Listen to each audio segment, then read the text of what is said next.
Hi, I'm James Jenkins, and on the show today we have two best-selling authors, Janet Walmsley and Jenny's Story.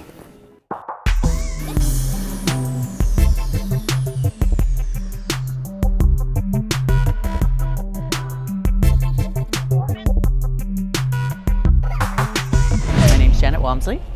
I hail from Manitoba, born and raised. And basically my life, I was, graduated out of high school, and then I was a dental assistant hygienist, went to school in Winnipeg, did that for 27 years.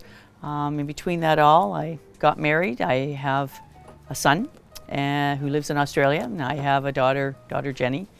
And then my marriage, I split, and that's when my son said I was doing too much for them as kids, and they asked me to go back into acting. So I said, I can't do that because I haven't done this for I don't know how many years, and I was 41, and the last time I did it I was 19.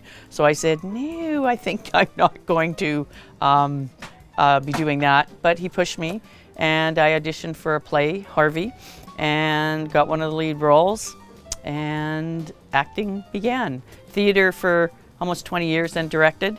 Had someone who saw me on stage and said, we want to get you into film and TV.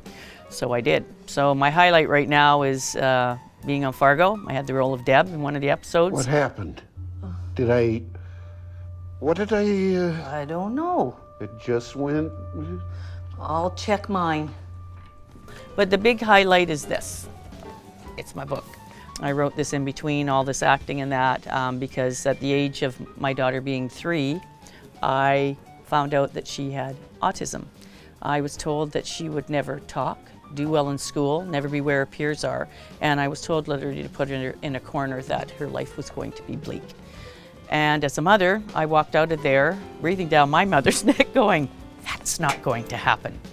And I can happily and humbly say, through our dream team, through us as a family, my daughter's now 26. She's a best-selling and award-winning author, and she also is a 2D, 3D animator, and she graduated from Vancouver Film School. I'd never heard of autism. This is 23 years ago. So what I did was I talked to a pediatrician, and then I started with NONA. It's the Neurological Association in Vernon, because this was all happening in Vernon. We lived in the Okanagan.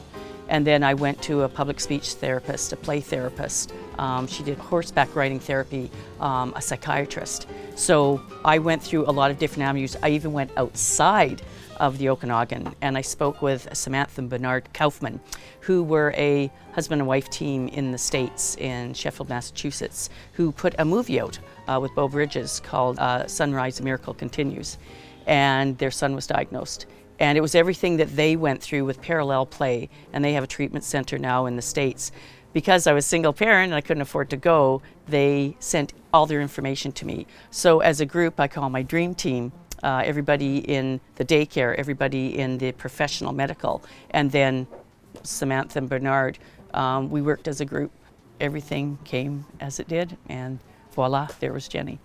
We got her out of this outside world. We needed to learn her how to socialize, how to talk. She would just put her head down and push and grunt. So there was a lot of things she was doing. Everything had to be routine. If routine was out, then she would have her fits where she'd throw herself on this floor, bite herself, scratch herself. And now Jenny is a very calm individual. She's a miracle, a lot of people say.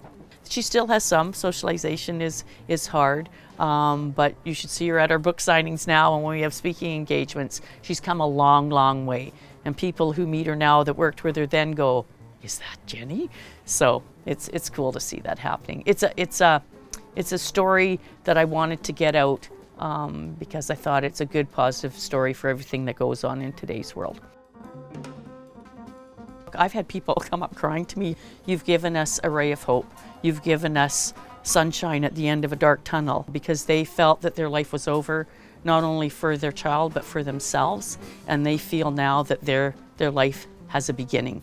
And I also received a call from a woman from the States who I'd never met, but she'd got my book and she'd never been around autism, and she'd heard of it. And she said, I read your whole book on the plane, and she said, I have a whole different outlook on autism now.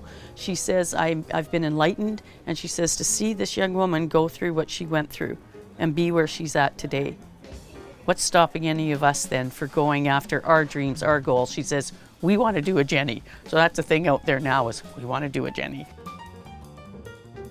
It took less than a year. However, I ended up having to stop because in the middle of writing it, I was diagnosed with breast cancer.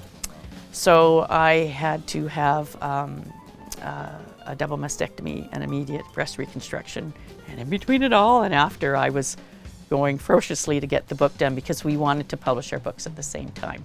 But I'm a 5-year breast cancer survivor since July. So I was the same, positive thinking, powered through, just like I did with Jenny's autism. There's a lot of things I kept, scrapbooks and things that I kept of Jenny and pictures that brought the memories back, and then just remembering certain things too. And I did something that I learned through Influence Publishing that we did a workshop for. It's called mind mapping. So I started at the beginning to the end and mapped through what her life had been like. I have an appendix in my book because Jenny got very sick after her 12-month vaccination shot. And I know there's a big deal about this. There's the anti-vaxxers, there's the non-anti-vaxxers. So I'm going to say that anybody who wants my book or reads my book, I believe in vaccinations, but all I wanted to see was kids who are getting vaccinations, if they could please do like a allergy test or a blood test, just to make sure they're not reacting to what's in the vaccination itself. I just wanted to make that clear. I'm not saying do not vaccinate. I feel it's very good, but I think some kids can have reactions to it and it can be deadly.